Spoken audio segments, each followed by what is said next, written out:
Ladies and gentlemen, welcome back to Advanced Dungeons& & Dragons 2nd Edition, the Complete Psionics Handbook. And in this video, we are going to look at all of the what I consider horrible mistakes when recreating psionics for 2nd Edition.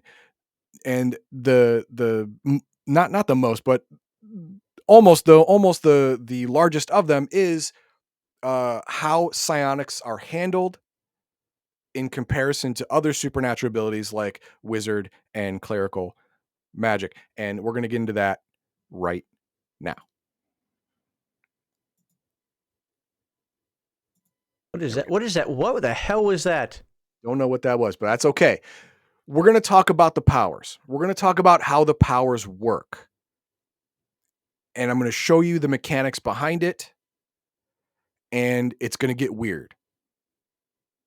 It's going to get weird real quick. All right. So we will go to the powers, combat cards, Bob, understanding descriptions. There we go. 28.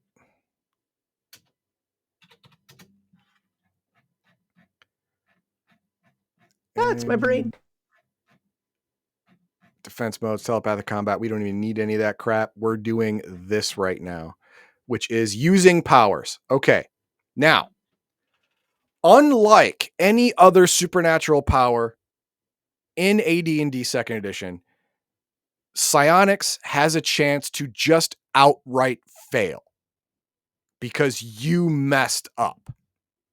Because it is based off of non-weapon proficiency rules, which means you have to roll a d20 and you have to get equal to or lower than a certain number for the power to work. Now, this is a mechanic borrowed from non-weapon proficiency skills.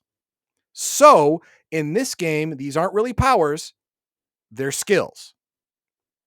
You can fail to activate any of these psionic abilities just by rolling badly.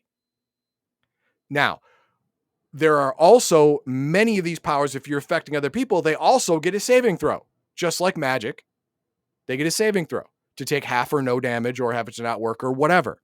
That's also. So there's several layers of possible failure for these powers. I'll give you an example. In general, a character can initiate only one power per round. There are two key exceptions. So it doesn't matter. Power checks. The power check is a fundamental to psionic combat. In general, no psionic power functions unless the character first makes a successful power check or skill check, because that's what this is. It's a skill check. Modifiers apply for some powers. The more powerful the ability, it'll say you have to make a con check -3. Con check -1, con check -6. Now you know why there are minimums. Now you know why there are minimums, because 10 -6 is 4. That sucks, but 11 -6 is fine. No. But each power has an ability score check, and you use it just like a skill. Let's say your Constitution is 15, and your power says con -3. That means you have to roll a 12 or under on a 20-sided die for the power even to initiate, to go off, to work. If it doesn't, you wasted your action, and more than likely, you wasted some PSPs. Yes, failure does cost PSPs. It's like what, half because you have to activate it or some crap? In most cases. It'll say in the power description if it's different. Usually it's like 5 or half or something like that. Check the individual power descriptions in chapter 3 to 8 for details, for specific details on that. Then there is psychic combat, which again is so clunky and so troublesome. The problem with psychic combat is the power of contact. They had to make it different than magic and clerical magic, wizard magic and clerical magic, where if you are to read someone's mind, you use the read mind spell, they make a save or they don't, and you read their mind or you don't. That's it. That's how it works.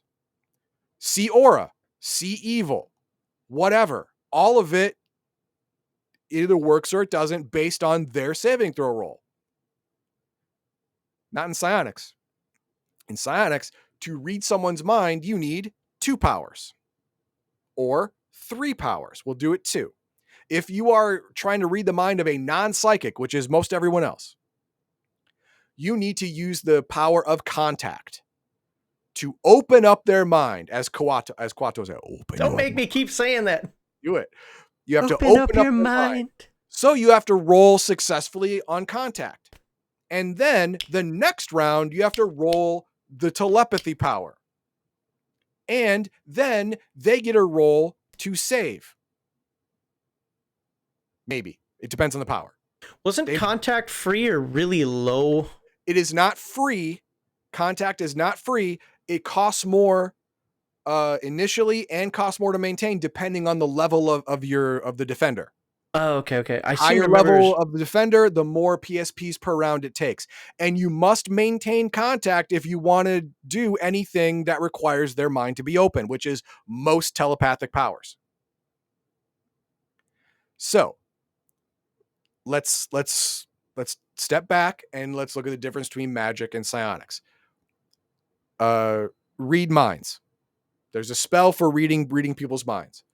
The wizard casts it. The defender rolls a saving throw, fails a saving throw, works.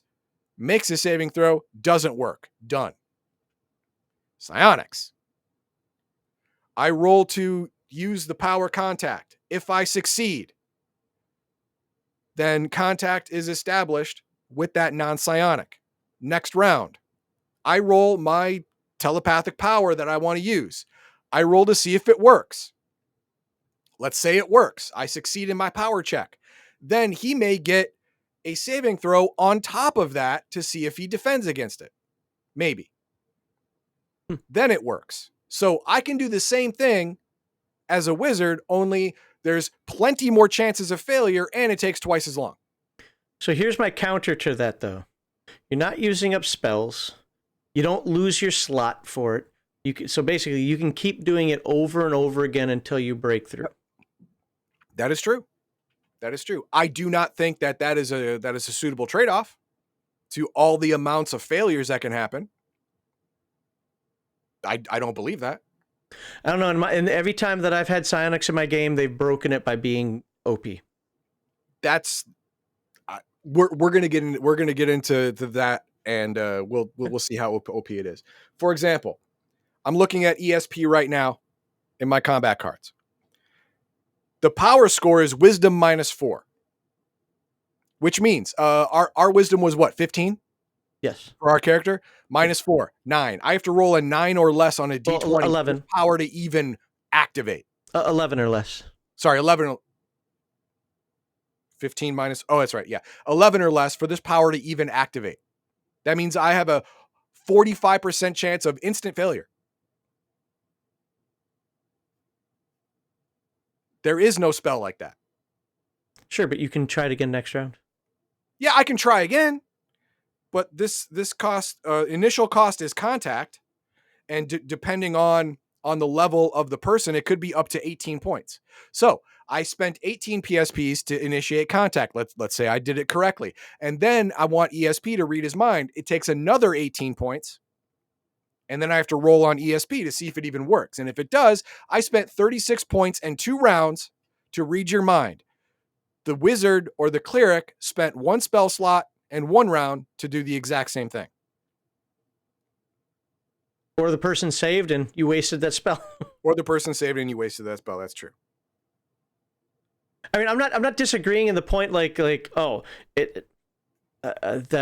psionics are they get everything that they want, but I would say that the ability to keep trying is pretty powerful, and that's one of the things that happened in our games. And just to be clear, I'm not talking about games I was running, so maybe the DM had some house rules that I'm not thinking about or don't know about that made the psionic more powerful than he should have been. But if he didn't get it one round, he'd just get it the next round, and then he'd follow up with the other stuff and then blow people's heads off. I'm exaggerating about that, but you get the idea. Yeah. Once that contact shit worked, it was fucking game. Sorry, it was game over. Yeah, there are some powers that if they work, it seems like you just win. You win the day.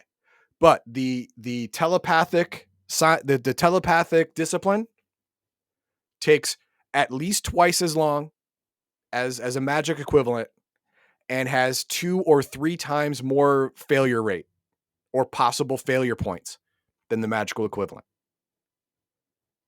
But we move on to something that's not magical, not telepathic. Excuse me.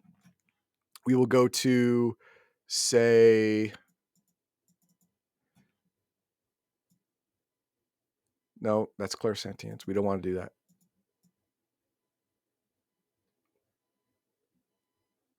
Object reading, no. Let's do. Here we go.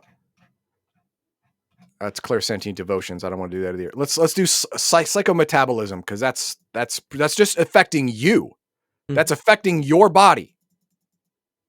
That should be fine, right? I can see sound.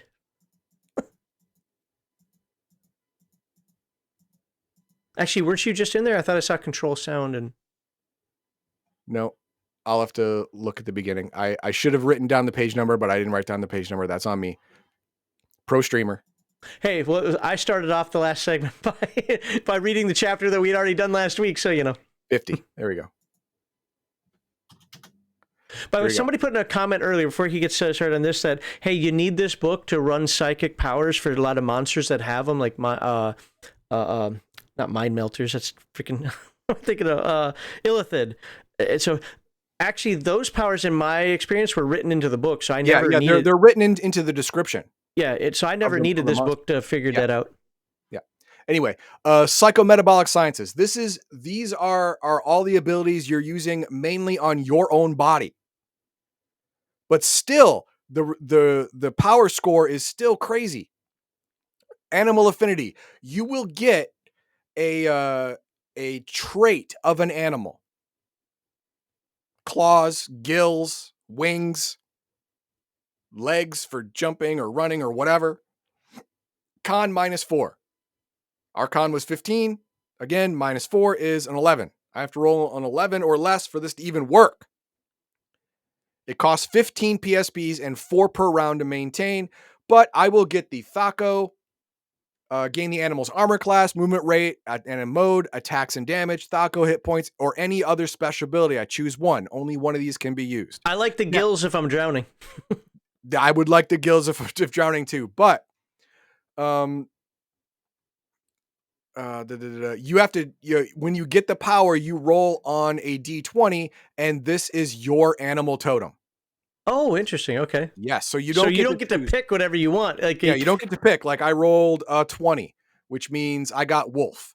That means you exactly. You look up the wolf in the Monsters Compendium or whatever you have, and you can choose any one of those wolf traits: smell, speed, Thaco, hit points, armor class, whatever. You get to choose one, and then you get it, as long as you maintain the power.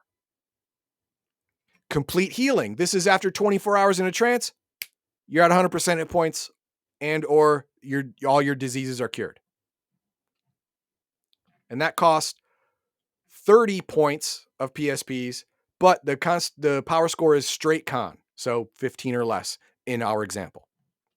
That's that if you have any downtime, that's crazy powerful. It is. Death field. This one's interesting. I like this one. This is very, very powerful, especially for a psionicist who got real lucky in his hit points. Death field is an energy draining field emanating from you, a radius of 20 yards, so 40 yard diameter. Any living thing inside that radius loses hit points that you decide how many. Okay. So when you activate the power, it's con -8. It's hard. But let's say you successfully activate the power. Everyone in the field loses 20 hit points like that. The problem is you lose 20 hit points too. But so does everyone in the field. So all bugs, rats, birds, small animals, they're all dead. They're all super dead. Normal folk, 0 level humans, 0 level dwarves, elves, they're all dead. All of them. I just picture the human walk through like the bug zapper. Yeah, exactly. Falls over. but you take whatever damage you decided to dish out to everybody else as well. That's not nice. No, it's not. And you can't go over your total. Like, I just want to win -1 million. No. No. The most you can do is your total to bring you to 0. That's the best you could do. Now, this power score and 20. This is another optional inside an optional inside an optional. It is optional for each power that if you hit your power score exactly, you get more. If you roll a 20, something horrible happens. Power score for folks out there, I call the Price is Right rule. It's actually how I did a lot of my attribute checks, or sorry, my non-weapon proficiency checks. You want to roll your maximum without going over. Yeah, you hit your threshold exactly. In this case, it's con -8. So that'd be 15 minus 8. That would be a 7. If I rolled a 7 exactly, it would be a power score. And it says here, the psionicist loses only half the number of hit points he specifies. Victims who fail their saving throw lose the full amount. They still get a saving throw. You're sacrificing hit points from yourself, and everyone else gets a saving throw, and you could just fail. Is it saving throw for half or saving throw for none? A successful death field takes its toll on everyone inside, including the psionicist. Before you initiate power, you must decide, blah, blah, blah. Every living being within the death field must save throw versus death. Those who succeed escape damage. Oh, wow. Yeah, this is bullshit. That's 2 chances of failure. The first one, it'll never go off. The second one, I hurt myself, but he's fine. And if I roll a 20, the power fails, and I lose the hit points anyway. No. That's a bad deal. I don't like it. I don't like it at all. Energy containment. We were talking about this earlier. Power that has trained himself to safely absorb and assimilate energy from electricity, fire, cold, heat, and sound. Any physical energy that would fry, freeze, or otherwise harm him. Character transforms the energy and safely releases it as visible radiance. You start glowing the energy off. You start putting it back as glowing. In effect, this protects the psionists against energy attacks. When the character absorbs energy, he radiates visible light for a number of rounds equal to the points of damage he absorbed. Now, there is no limit. Just you're going to be a candle for a while. Yeah, when the character absorbs energy, he radiates visible light, number of rounds equal to the point he absorbed. If he suffered half damage, he radiates for that many rounds. If he suffered no damage, roll damage anyway to see how long he glows. The glow is definitely noticeable, but is soft and illuminates no more than an area of a 2-yard radius. So, any amount of damage. That's big. A 10d6 fireball hits you. Well, roll damage. And you get 40. Well, I have energy containment, con -2. That's 15 minus 2 is 13. I rolled a 12. I take no damage. None. Just for that round, though. Yeah, for that fire. Boom. Nothing happened. Except and now I'm you glowing. glow. Yeah. I'm glowing for a number of rounds depending on if I saved. So if that fireball hits you for 36 damage, you're glowing for 36 rounds, buddy. Yes. But I did not take that 36 damage. That's pretty powerful, but the mechanic of rolling it like a skill, that one, I understand why they did it, but they were wrong. Why they did it is because these powers seem much more powerful than any magic or clerical equivalent. I think Max would agree with that statement. Psionic powers seem more powerful than wizard magic or clerical magic. Yeah. The thing I disagree with though is I'm actually 100% for the power roll because it's reusable. That I stand by that that reusable factor of it, where you can just keep trying and trying and trying until it works. Nobody else has that, so I don't mind the power roll. As far as the description, now what you're saying is, getting saving throws, again, I'm not always against that. I think some of these, I'd have to see the points in action again. It's been many years since I've been around a 2nd edition AD&D Psionic. But I remember that either they just took the right ones, or maybe it was bad DM, I don't know, but those guys actually ruined campaigns. Okay. Here is my retort to that. Because you have a pool of energy and you can reuse the same power over and over and over again, or different powers and different, there's no slots or anything, it's more powerful. I will retort with, they get far less powers than even wizards or clerics. Here's my reasoning. A wizard can learn a spell and have it ready to be slotted every morning. A cleric chooses from any spell available by his deity and can slot that in every morning. A psionicist can only gain new powers when he gets a new level. Can't learn it, and can't learn it like a wizard. Cannot ask for any power in the morning like a cleric. He has to make a choice and live with that for a whole level. And he will not get any more powers than he has until the next level. He will not get any different powers than he has until the next level. Yeah, it's the same problem sorcerers had in 3rd edition. That's why I hated sorcerers I don't care about 3rd edition. No, I understand it, but I'm just saying that the concept. The only thing that I see wrong with the psionics so far from what you're saying is I'm looking at the power score cost, the initial cost. Some of those seem high, but I'd actually have to see how many. These are sciences. These are sciences. Okay. They are the major powers. If we go down to the devotions right here, initial cost 12, that's still pretty high. 8, still pretty high. 15, that's actually aging a victim only 1d4 years. That's nothing. Body control 7, biofeedback 6 and 3 per round, body equilibrium 2, that's just balancing, 2 and 2 per round. So yeah, they are very expensive compared to, one power or ability. And remember, when you're first level, you get 20, a maximum of something like, you can start with 29, around 30 PSPs. It's funny you're on this page right here, body weaponry. That's actually one I do remember people taking quite a bit. Body weaponry allows a psionicist to convert one of his arms into a weapon. Virtually any sort of weapon can be imitated, except a bow, hand crossbow, light crossbow, or any weapon the psionicist cannot normally use. The arm actually becomes wood and or metal and assumes weapon's form. It behaves in every respect like a normal weapon, with the bonus, it can never be dropped or stolen. So, you can transform your arm into a weapon you can normally use. The Terminator. Yeah.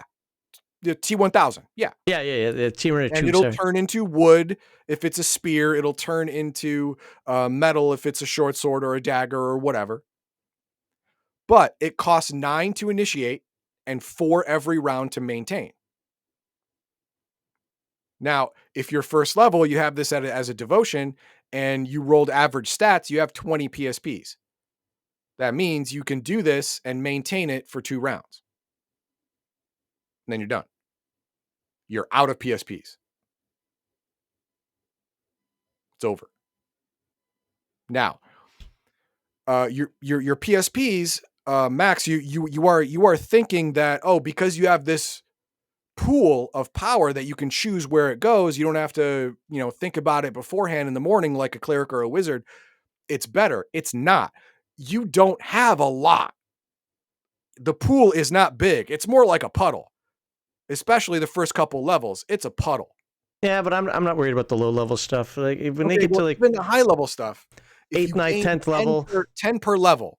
When you're level 10, you'll have 20 plus 90. You have 110 PSPs, and you're level 10. And there are ways to juice up more. You already talked about, last video you talked about the gems. You have to be at least level 10 to get in the meta psionics to create receptacles and stuff like that to hold extra PSPs for you. So that's if you create it. Can't somebody create it for you? What's that? They just buy them. It depends on how, if you're in Dark Sun and psionics are everywhere, perhaps you could.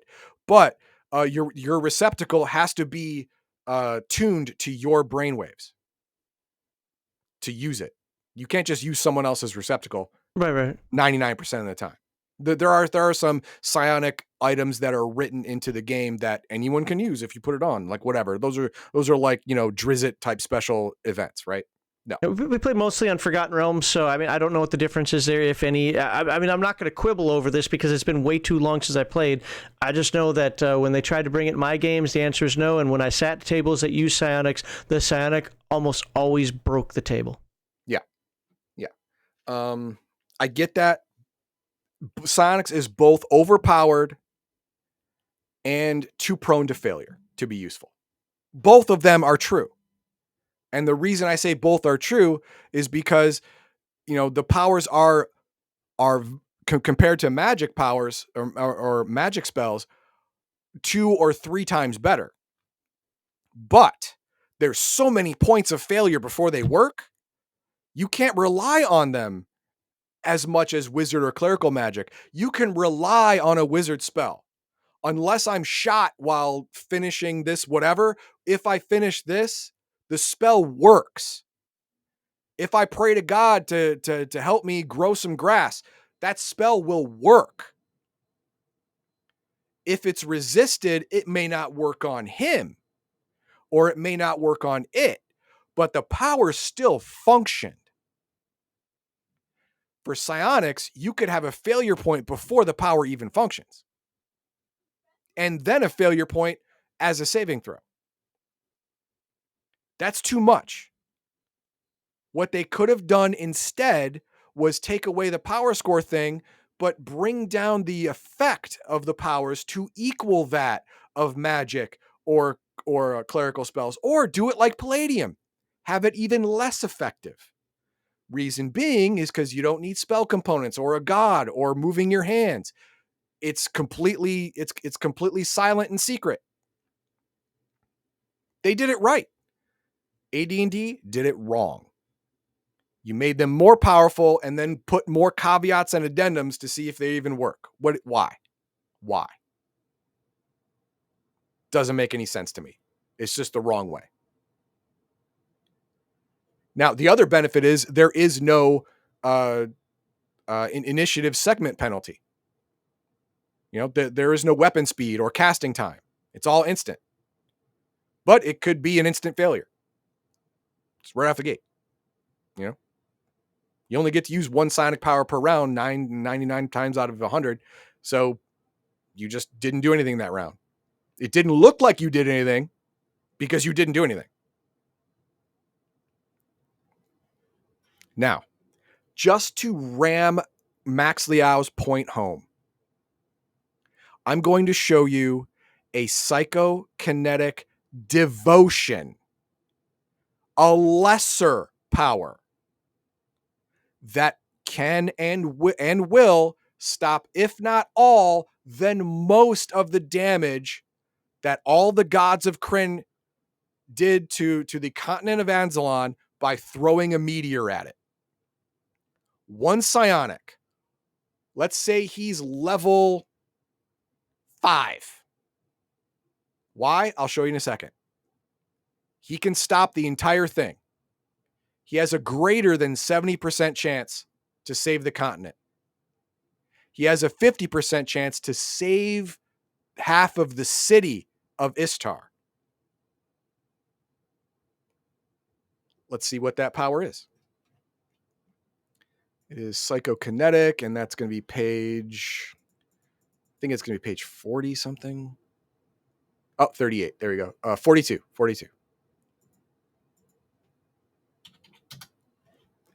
And it is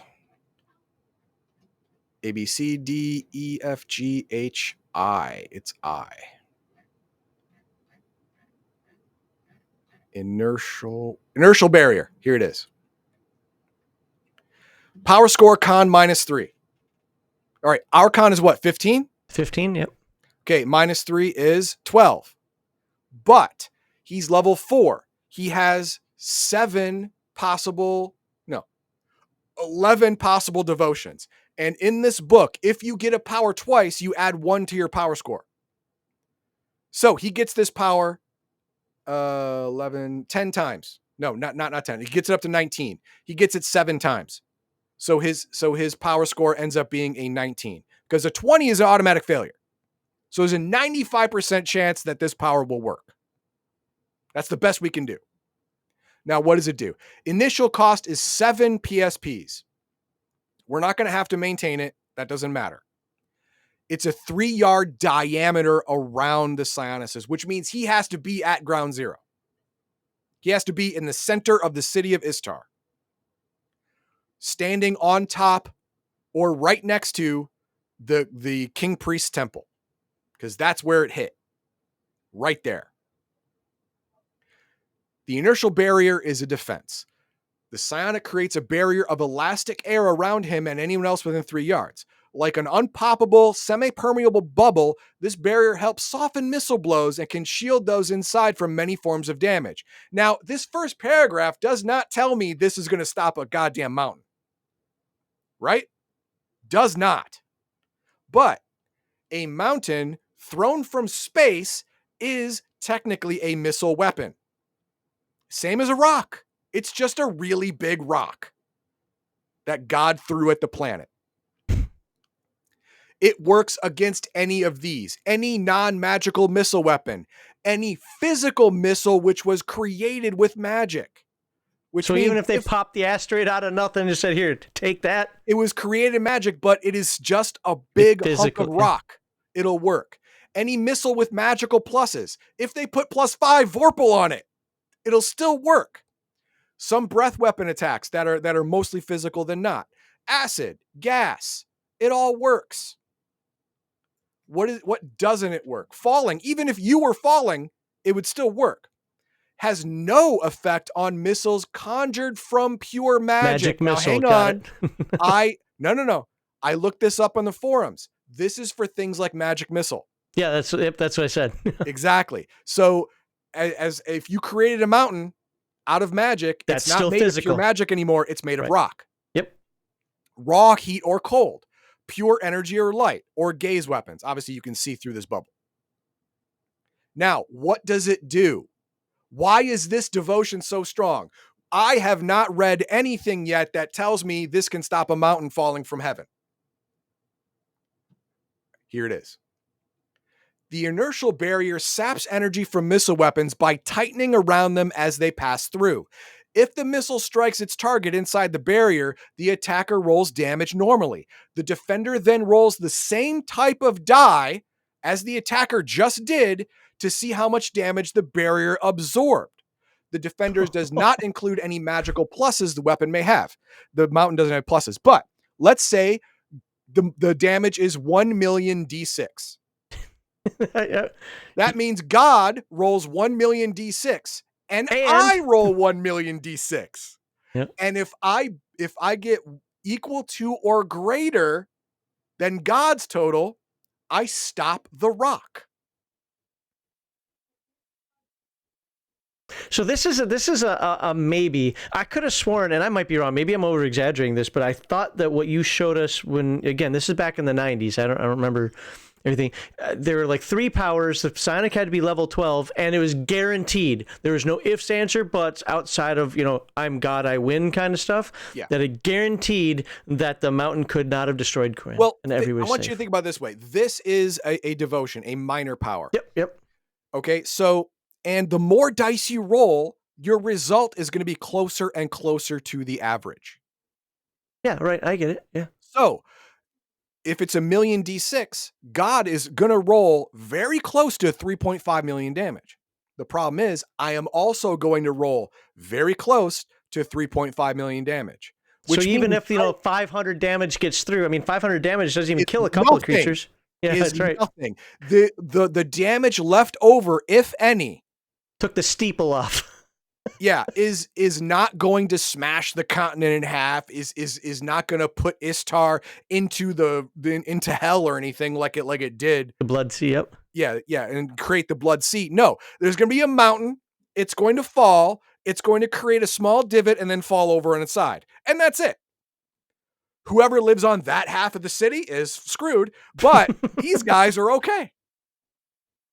That's it. One power. And people ask me, why don't the Kryn gods allow psionicists? This is why. This is why. Right here. This is why. A psionicist can literally thwart God's will. All he had to do was be in the path of the mountain. Use that power. He would probably die because the very next round, the mountain will fall on top of him. You stop all of its momentum, but the next round it'll start again, and then it'll crush you unless you teleport out of the way, which you can because your first science was, guess what, psychokinetic or psychoportive. You can move yourself away. Bloop. I go this way. You can teleport away. But the only guaranteed casualty in this, no, the only most likely casualty is you. Everyone else is going to live. No, not everyone. Most people are going to live. Most people. I'm going to hit a chat right now because I'm sure that everybody who watches this in the future is thinking the same thing. Okay. But it only works for 3 yards around the person. Yeah, that's why I said you have to be at ground zero. The mountain is going to hit you, but it's not going to be able to transfer its energy into the ground as long as you're there. So I think what they're thinking is because the mountain's so big, yeah, you might stop 3 yards of it, but the other hundreds of yards. No. See, this game, I looked that up too. AD&D does not differentiate with the whole physics thing. All right. It doesn't get that deep into physics. Yes, I'm stopping the inertia of 3 yards of an object. That means the rest of it would just break apart and keep going. AD&D second edition does not include physics like that. The entire missile is considered one solid object. It's either all affected or not affected at all.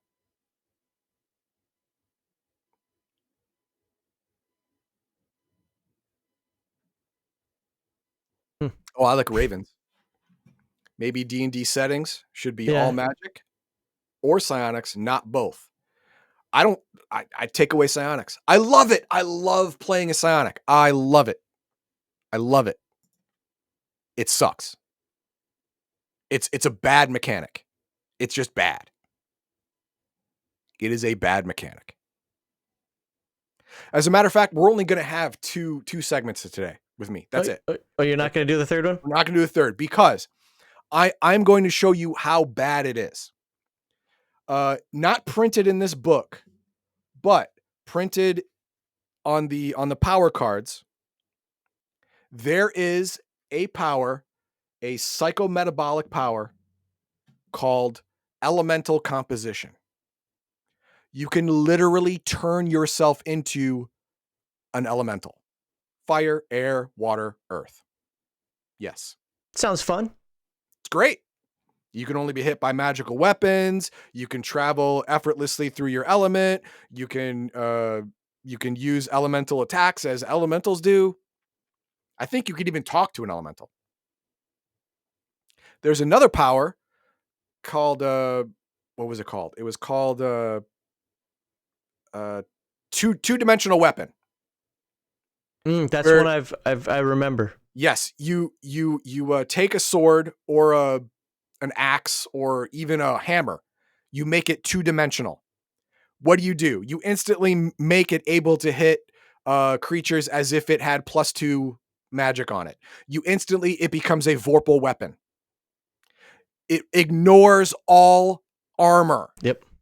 I remember ignores that one. all non-magical armor. Ignored. Full plate, might as well be paper mache, bitch. Ignored. Your armor class is 10. Shut up. That's unbelievably strong. There's another power here called Accelerate, where you get to double the number of actions you have in a round. Double. Wait. Does that age you like haste does, though? No. Oh, Jesus. Hang on. I actually have it right here. Accelerate. Here we go. Constitution -2. So for our fictional guy, it's 13 or less. Mm-hmm. With this power, the user can alter his own metabolism, doubling his speed for short periods of time. The user is effectively hasted for as long as he maintains the power. And you get movement and attack rate is doubled, and you get a -2 bonus to initiative rolls. After the sinuses drops the maintaining accelerate, you must rest for a number of rounds equal to the time you were accelerated, doing nothing but catching your breath. She does not age a year as a recipient of a haste spell would. Oh, I love it. It's written right in there. It's written right in there. Yes. So if you accelerate yourself for 10 rounds, you have to rest for 10 rounds. That's it. That's the only drawback. I mean, that could be detrimental depending on how that fight or that encounter went. But yeah, more often than not, though, if you've done that, 10 rounds, all fights are over, unless it's a giant army combat.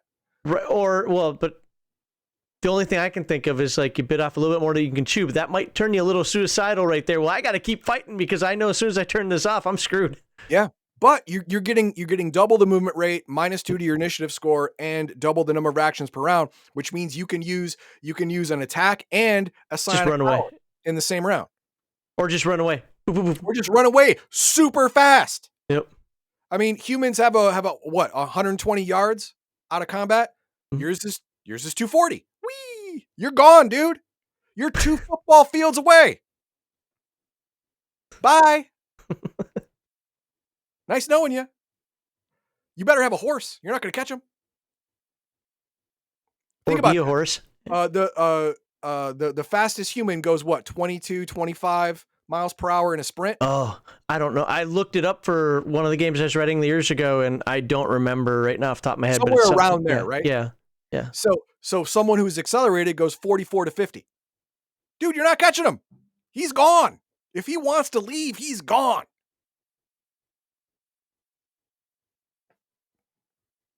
That's it. So yes, the powers are too strong. And they try to make up for that by making them have several points of failure. What you did was you created a problem so that you could create a solution that causes a problem. Stupid. Very, very stupid. If you didn't make the power so strong, you would not need to use a non-weapon proficiency mechanic for an auto failure. Unlike any other power in the books that don't have auto failure. Just don't make them as strong. That's it. In fact, make them a little weaker because they don't have a casting time or a weapon speed. It's still a good deal. And get rid of stuff like turning into an elemental. Get rid of that shit, man. What's wrong with you? There's even a power in psychoportation where you can take like 100 by 100 by 100 foot section of reality and shift it with another plane of existence. Like I want to take my home into the positive material plane. What'll happen is a section of the earth will disappear, be replaced with positive material, positive energy material, and the section of earth will appear in the positive material plane with you on it. And then you gain hit points until you explode. Yeah, you gain hit points until you double your hit points, then you die. But you can cancel the power at any time, and you just go back. You don't need that shit, man. You don't need stuff like that. In an issue of Dragon Magazine has a list of magic items that affect Psionicist. Helm of Telepathy adds +1 to all power checks. Is that a +1 benefit? Yeah. Yeah. Okay. Yeah. I get it. Usually having a helmet is a detriment because it's metal or whatever, and it clouds the mind or mind's eye or third eye blind or whatever it is. Right. But yeah, that's more of an affinity type thing. So it ends up being good. That's great. I agree with stuff like that. But psionics were made wrong for AD&D second edition. They were made wrong. They were built from a bad premise, using optional mechanics, multiple points of failure. And on top of that, they're more powerful than almost any other magic thing in the game. All of these were horrible mistakes. Preventable mistakes. All of this should have been cleared up in the first play testing. Well, that's my contention right there is, second edition, and I don't know how true this is or not. There's some of you guys out there actually who are even watching right now who've actually interviewed some of the people who wrote and were part of TSR for, during the second edition era. My understanding, though, is that they didn't do much playtesting with a lot of the stuff that came out with second edition. That is evident here. Yeah, and Absolutely. I fully believe it with this one. Look, I can look at a game system. Some people think this is BS, but I can look at a game system, read through it, and hit that Pareto solution, the 80% correctness of how it works, and if it work well, yada yada yada, right? So can Heathen Dog. That's one of the reasons why we do what we're doing. You would think that those game designers, consider they designed the dang game as a whole, would have been able to see some of this here. Now, I don't share some of the exact same considerations that Heathen Dog does. I think some of the things that he doesn't like, I do. But then again, some of the things that he likes, I don't. So there, there's kind of a flip side there. I like the power roll. I think it's a necessary thing. Or they should have gone with just the Vancian slots per day type stuff. Yeah, I mean that's the thing. You're adding different mechanics to something you don't need to. Mm-hmm. You didn't need to have PSPs. You decided to have that. And because of that, it set this ball in motion. Well, now because of that, you need this to create balance. Because of that, you need this to create even more balance. You started a problem that led to other problems. Every time you tried to fix a problem, it created a new one. So that's why this thing does not fit in AD&D second edition. It is a clunky add-on that uses optional mechanics that creates solutions to problems that shouldn't exist, and the solutions create problems of their own.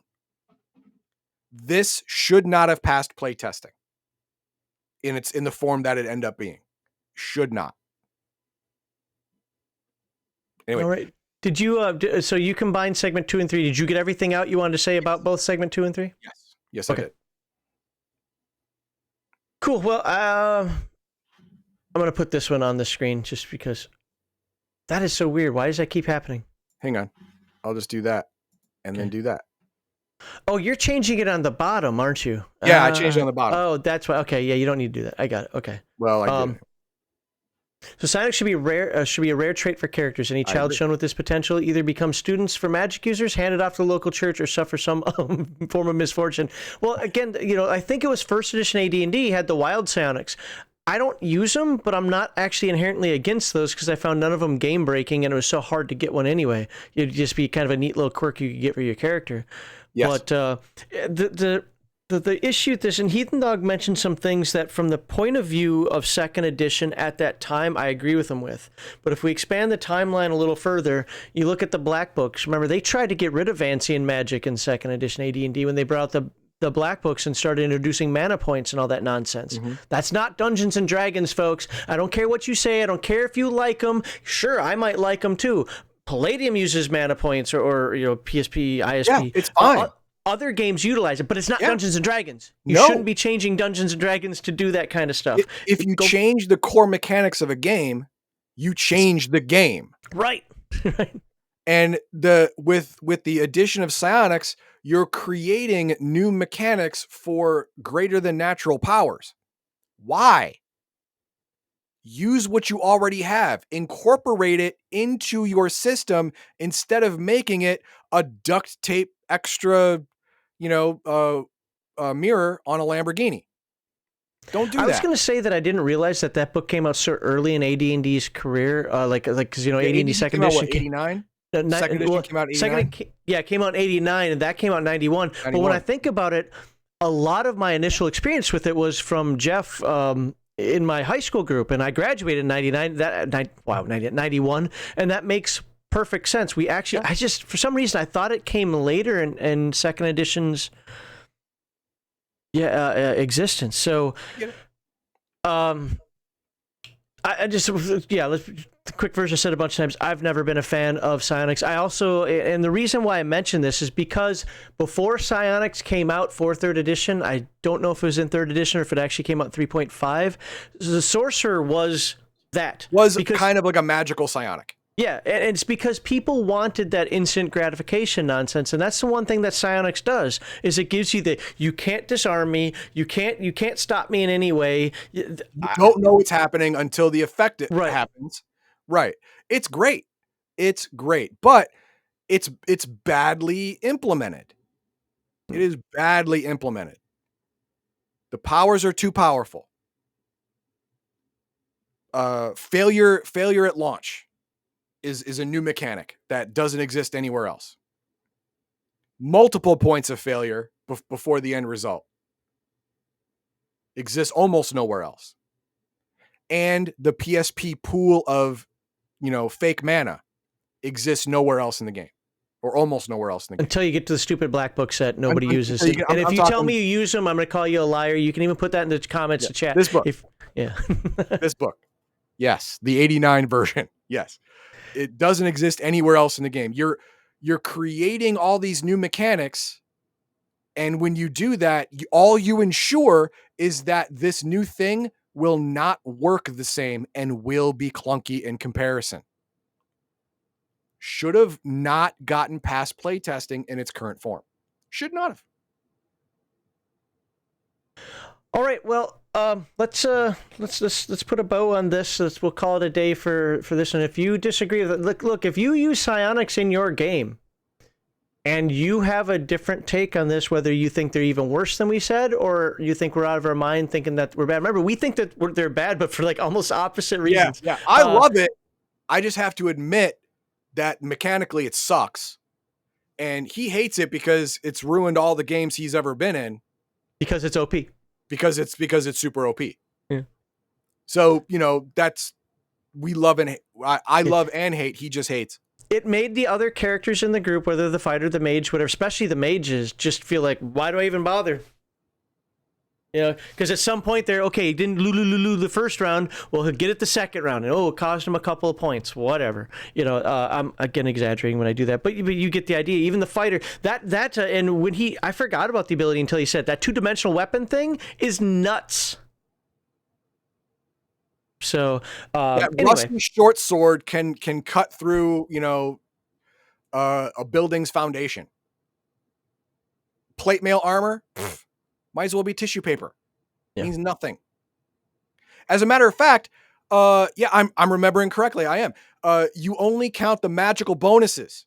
So if it's +3 armor, it only gives to you +3 armor or -3 armor class. That's it. So instead of an armor class 10, it's something, I guess. That's something. Yeah. Only your magical pluses count. It's crazy. Especially since nothing goes above 5. So, honestly, I'd like to hear your thoughts. If you love psionics, tell us why you love psionics. If you hate psionics like us, especially if it's different than what we said, tell us why you hate psionics. If anything you said in there that we misunderstood, if you don't like Heathen Dog, if you disagree with the fact that the mountain could have been stopped by a psychic. Now, there's one caveat to that. If you say, well, the gods would just disavow it. No. We're using pure game mechanics here. We're not talking about, metaphysics of what it means to be a deity or some nonsense. But if you can somehow justify why that wouldn't work, or even make it better, show how not only would it hit, but you could have exploded in the atmosphere and yada, yada, yada, where people would never even have known it came down. Let us know. But other than that, well, I'm glad Heathen Dog covered this book, because when he does AD&D 2nd edition in a few months, I'll be covering some of the splat books, and this is one I would not touch with a 10-foot pole. So anyway, appreciate you being here. Thank you very much, and look forward to seeing you in the next video.